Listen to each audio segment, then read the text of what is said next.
जय श्री कृष्ण दोस्तों, राधे राधे।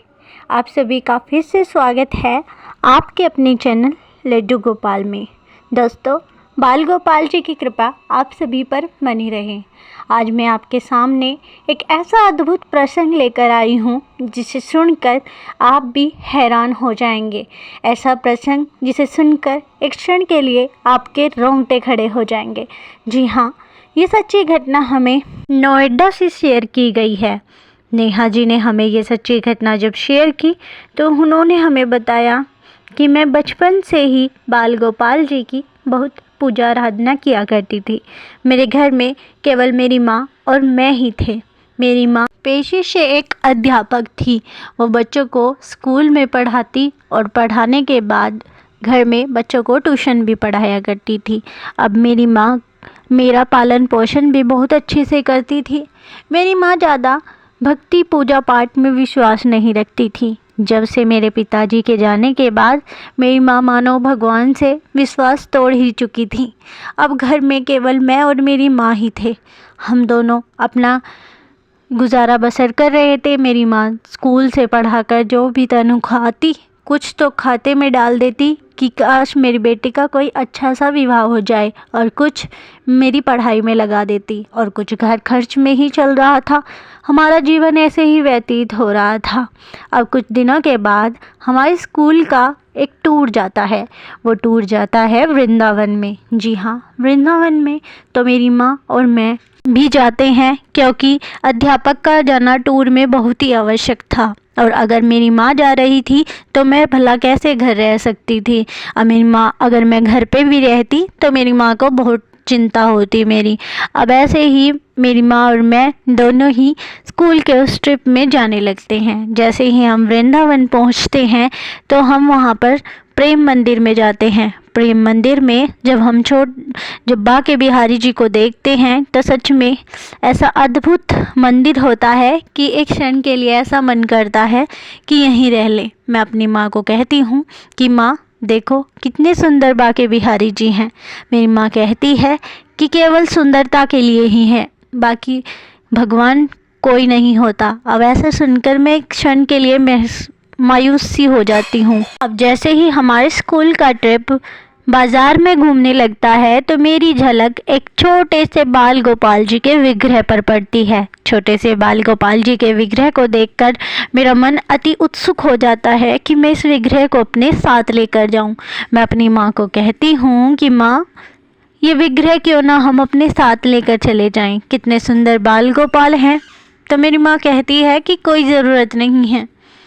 तुम्हें पता है बाल गोपाल को ले जाना कितना कठिन कार्य है, और लोग कहते ही हैं भगवान होते हैं, लेकिन भगवान कुछ नहीं होता। तुम्हारा केवल पढ़ाई का समय है तो तुम पढ़ाई करो, जब समय आएगा जब देख लेना। अब मेरी माँ ऐसा कहकर मुझे बिल्कुल अच्छा नहीं लगता, मानो उस क्षण मेरी आंखों से अश्रु आने लगते हैं। अब मेरी माँ, जब मेरी आंखों में आंसू आते हैं तो मेरी माँ मुझे देख नहीं पाती और कहती है कि ठीक है, तुम्हें जब इतना ही अच्छे लग रहे हैं तो ले लो। तभी मेरी माँ छोटे से बाल गोपाल जी का विग्रह मुझे दिला देती है। अब मैं घर पे आकर खुशी खुशी बाल गोपाल जी को देखती हूँ। मुझे बाल गोपाल जी की कोई सेवा अर्चना नहीं करनी आती थी। मैं तो केवल बस ये पता था कि ये छोटे से बाल गोपाल जी हैं और कितने सुंदर लग रहे हैं।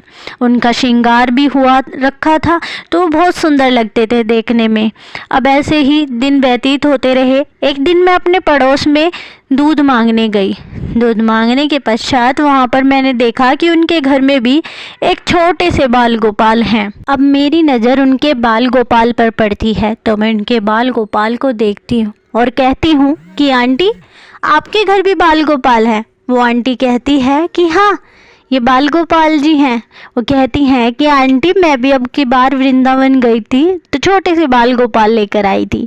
तो आंटी कहती है कि क्या तुम उनकी सेवा भी करती हो? मैं कहती हूँ सेवा? ये सब तो मुझे नहीं पता आंटी, लेकिन हाँ, माँ ने मुझे बड़ी ढिठ से दिलाया था बाल गोपाल जी को, मुझे बहुत सुंदर लगते हैं। आंटी कहती है कि बाल गोपाल जी की कृपा से तुम्हारे जीवन में सब सही होगा अगर तुम दिन प्रतिदिन उन बाल गोपाल जी की सेवा करोगी तो मैं उनसे पूछती हूँ कि आंटी, ये बाल गोपाल जी की सेवा कैसे होती है? तो वो बताती हैं कि तुम उन्हें दिन प्रतिदिन नहलाया करो और चंदन का तिलक अवश्य लगाया करो, उन्हें सुंदर सुंदर पोशाक पहनाया करो और उनके साथ कोई अच्छा सा रिश्ता बना ले अपने घर में। फिर देखना बाल गोपाल जी कभी भी कोई घर में बुरे कार्य नहीं होंगे, बिल्कुल सुख समृद्धि ही होगी। अब मैं ऐसा सुनकर बहुत ही प्रसन्न हो जाती हूँ। दूध लेकर घर जाती हूँ तो मैं माँ को सारी बात बताती हूँ। अब मेरी माँ ऐसा सुनकर बिल्कुल गुस्सा हो जाती है और कहती है, देखो तुम्हारी जिद के कारण मैंने तुम्हें भी लड्डू गोपाल दिला दिए, लेकिन अब ये जिद मैं बिल्कुल नहीं सुनूंगी। तुम्हारा केवल काम है तो सिर्फ पढ़ाई का, तो तुम केवल पढ़ाई करो, इन फालतू कामों में अपना जीवन व्यतीत करने की कोई ज़रूरत नहीं है। अब ऐसा ही होता है और एक दिन मेरी माँ के जीवन में एक ऐसी घटना घटती है जिसे सोचकर भी आप हैरान हो जाएंगे। जी हाँ, उस दिन मेरी माँ सो रही थी और मेरी माँ के सोने के पश्चात ही मेरी माँ के सपने में एक छोटा सा बालक आता है और मेरी माँ के सपने में आकर कहता है कि मैया, ओ मैया, मुझे अपने घर तो ले आई। अगर तुझे मेरी सेवा नहीं करनी है तो कम से कम मेरी बहन को तो मेरी सेवा कर लेने दे।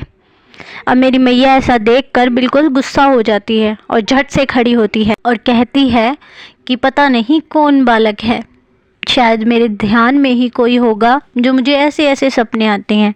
शायद स्कूल में मैं बच्चों के साथ ज़्यादा अधिक लगाव रखती हूँ, इसलिए मुझे सारे दिन सपने में भी बच्चे ही दिखते रहते हैं। अब मेरी माँ अगले दिन फिर ऐसा ही करती है। शाम के समय खाना खाकर हम सोने चले जाते हैं। जैसे ही सोने चले जाते हैं वो बच्चा फिर से मेरी माँ की आंखों में आकर कहता है कि मैया, ओ मैया, कुछ खाने को तो दे दे, कम से कम सेवा तो ना कर, इतने दिन से अपने घर में लेके आई है, कम से कम कुछ भोग तो लगा दे, कब से भूख लग रही है। अब मेरी माँ की फिर झट से आँख खुलती है और मेरी माँ फिर चारों तरफ देखती है, उसे कुछ नहीं दिखता। अब जैसे ही मेरी माँ की झट से चारों तरफ देखने के बाद सीधा देखती है तो मेरी माँ की नज़र बाल गोपाल जी पर पड़ती है। अब मेरी माँ कुछ समझने लगती है कि क्या ये सच में बाल गोपाल जी हैं। अब मेरी माँ स्कूल में जाती है और स्कूल में एक अध्यापक के साथ ये सारी बातें शेयर करती है। तो अध्यापक कहती हैं कि बहन, क्या पता बाल गोपाल तुझसे सेवा ही मांग रहे हों और इसलिए तेरे सौपन में आ रहे हों। तो वो उस अध्यापक की बात मानकर लड्डू गोपाल जी की सेवा करने लगती है। अब वो रोज़ बाल गोपाल जी को मार्केट से लाकर चंदन का तिलक लगाने लगती है, उनकी पोशाक पहनाती है, उन्हें जोत अर्चना पूजा करके उनका भोग लगा के उन्हें नहलाती धुलाती दोनों माँ बेटी बाल गोपाल जी की दिन प्रतिदिन सेवा करती थी।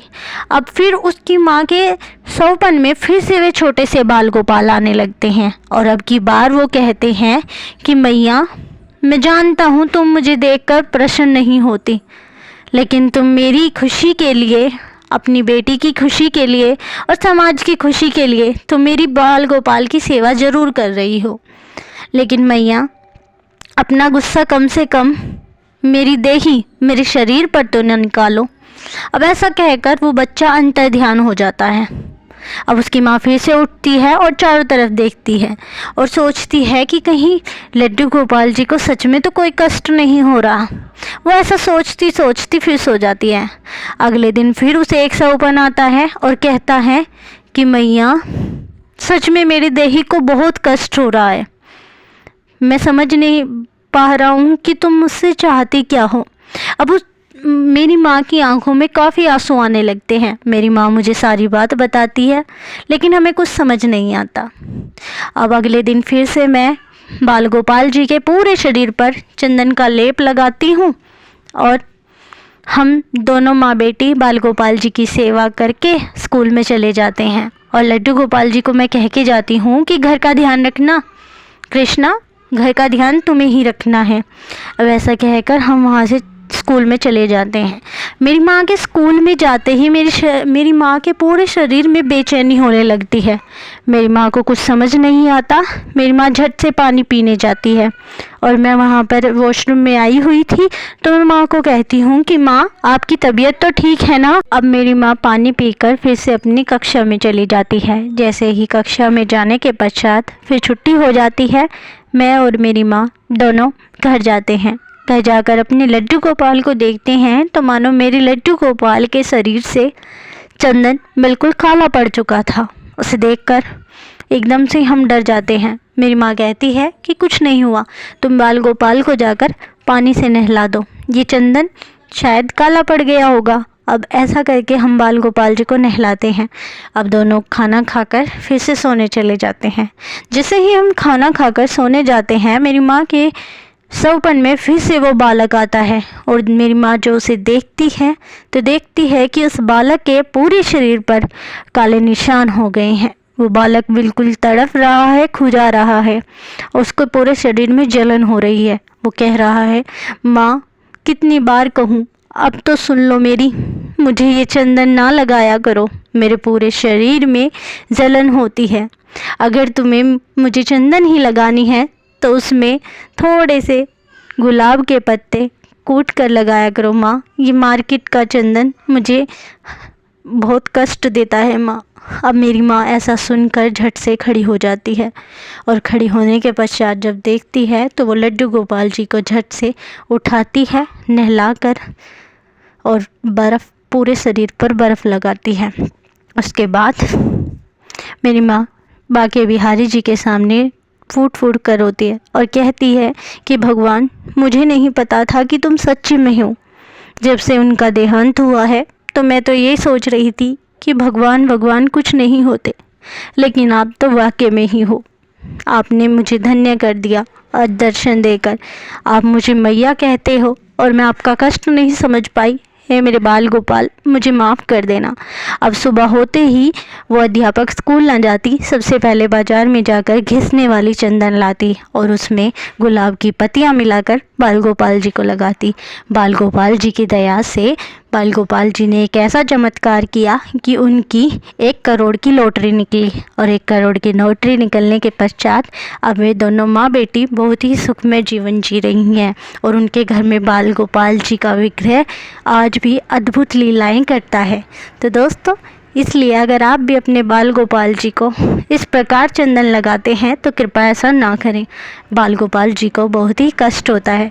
अगर आपको अपने घर में सुखद और अच्छा वातावरण करना है तो नवरात्रों के दिनों में भी और अन्य कई दिनों में भी आप चंदन को घिसकर उसमें गुलाब की पत्तियां और तुलसा घिसकर लगाने से बाल गोपाल जी आपके घर में अनेकों चमत्कार करेंगे और आपका घर धन धान्य सुख समृद्धि से भर जाएगा।